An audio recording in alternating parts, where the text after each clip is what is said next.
আসসালামু আলাইকুম। আজ আপনাদের সামনে নিয়ে হাজির হয়েছি ডেজার্ট রেসিপি। প্রিয়জনকে খুশি করার মতো একটি ডেজার্ট।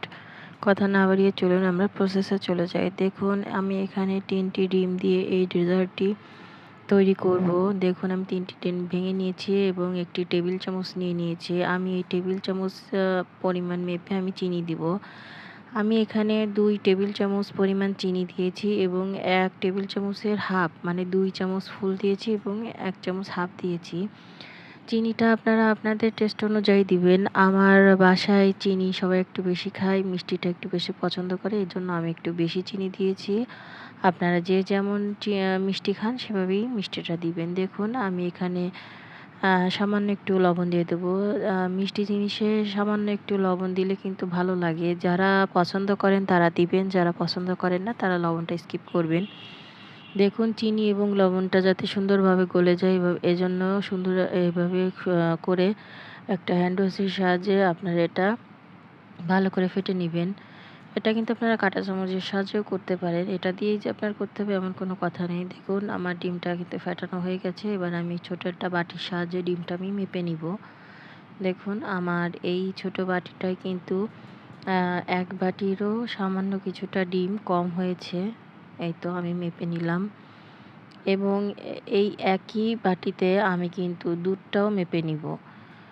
অবশ্যই আপনারা এই মাপার কাজটা করে নিবেন। মেপে নিলে আপনার যে রেজাল্টটা আমি তৈরি করব এটা কিন্তু খুব ভালোভাবে অ্যাডজাস্ট মতো আপনার খুব সুন্দরভাবে আপনার এটা রেডি হবে। দেখুন আমি ওই একই বাটিতে দুধটাও মেপে নিয়েছি। আমি এখানে দুধটা আগে থেকে জাল করে ঠান্ডা করে নিয়েছি। আমি কিন্তু এখানে হাফ লিটার দুধ জাল করে একটু ঘন করে নিয়েছি। দেখুন ডিম আর দুধ দুটোই সুন্দর করে এক বাটিতে নিয়ে এবারে আমি মিক্স করব। এটা অবশ্যই ভালো করে মিক্সড করতে হবে। যতটা আপনি ভালো মিক্সড করবেন এবং যত ফেটবেন ততই কিন্তু আপনার ডেজার্টটা খেতে সুন্দর হবে। দেখুন আমি কিন্তু একটু হাতে সময় নিয়ে এটা ফেটিয়ে নিয়েছি। আমার এটা হয়ে গেছে। এবারে আমি নিয়ে নেব একটা বাটি।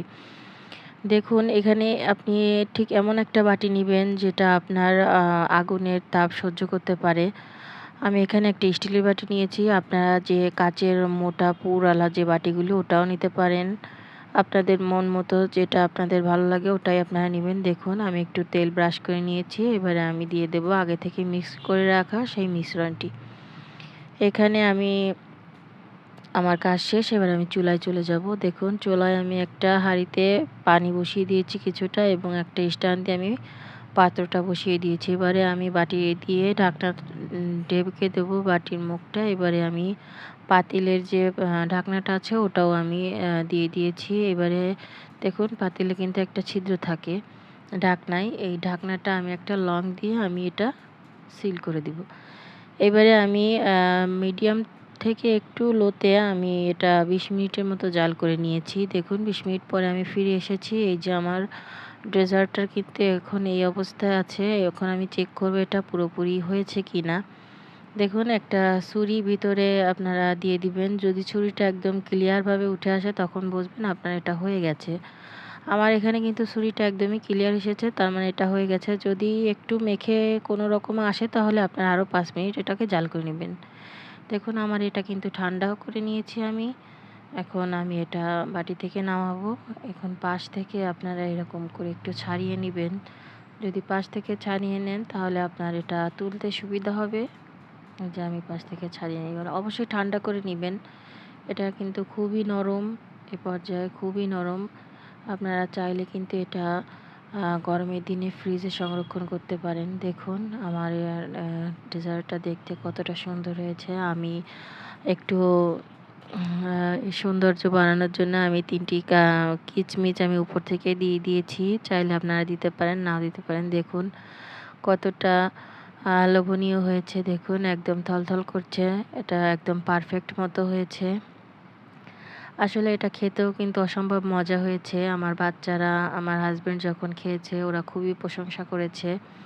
দেখুন আমি পিস করে দেখাচ্ছি। এই যে দেখুন, এই তো দেখুন কতটা থলথলা হয়েছে। আপনারা এটা গরমের দিনে তৈরি করে ফ্রিজে সংরক্ষণ করে একটু ঠান্ডা ঠান্ডা যখন খাবেন তখন কিন্তু আপনাদের একদম মন প্রাণ সব কিছু ঠান্ডা হয়ে যাবে। খুবই ভালো লাগবে। আপনার প্রিয়জনকে খুশি করতে এরকম একটা ডেজার্ট অবশ্যই তৈরি করবেন। আমার ভিডিওটি ভালো লাগলে লাইক করবেন, কমেন্ট করবেন এবং আমার চ্যানেলটি সাবস্ক্রাইব করে রাখবেন। অবশ্যই বেল বাটনটা চাপ দিয়ে রাখবেন যাতে যখন যা ভিডিও ছাড়ি যাতে আপনাদের কাছে চলে যেতে পারে। সবাই ভালো থাকবেন, সুস্থ থাকবেন। আসসালামু আলাইকুম।